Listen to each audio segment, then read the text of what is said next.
In Ramadan, those of you who have never thought about the meanings of the Qur'an, have never reflected upon the meanings of the Qur'an, learned the meanings of the Qur'an, this Ramadan you begin your journey. From Qul A'udhu bi Rabbil Nas. If you are non-Arab, read a good translation. I recommend 2 translations for you. Muhammad Abdul Halim's translation, the Glorious Qur'an. Mustafa Khattab's translation, the Clear Qur'an. Easy translation. You read the translation. Start from Qul A'udhu bi Rabbil Nas. And you want to recite as well. It's not mutual. It's not either this or this. Do both. You want to memorize as well. But do not leave the reflection on the meanings and do not leave the application in your day-to-day life. Those of you who speak Arabic, read a small mukhtasar tafsir of the Qur'an. Al-mukhtasar fi tafsir, the explanation of the Qur'an is on the margins. Even if you read less Qur'an this Ramadan, make sure you understand more of it. If you don't do a khatma, nothing's going to happen to you. But if you don't understand the Qur'an, you are finished and your life is finished. Allah destroyed Banu Israel, criticized them, scolded them. Why? Not because of not recitation, because of no understanding and no amal.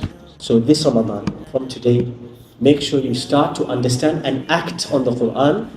You want to do khatma? Marhaba. Do khatma with the translation. Raise your ambitions.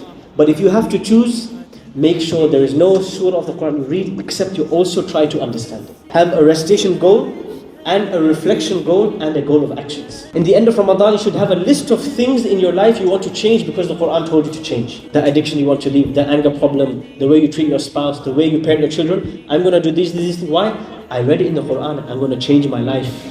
This is the most beloved to Allah, the action based on the Qur'an.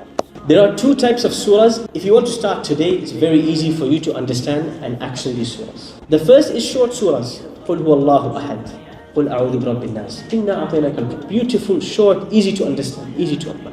And there's a second, the surahs that are based on stories. Like which surah, for example? Surah Al-Kahf. Like which surah, for example? Surah Yusuf. Like which surah, for example? Surah Bani Israel, for example, Surah Al-Baqarah. Surah Yasin, right? Surah Taha, Surah Al-Qasas. These are stories. You know, story. Our kids read bedtime stories. You can understand that and you can apply that in your life.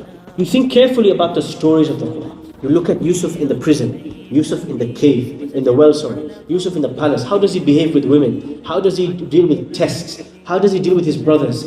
Isn't there so many things we can learn from the story? 100%. We can change our whole life. Just Surah Yusuf is enough to change our life. Khalas. Spend some time with Surah Yusuf.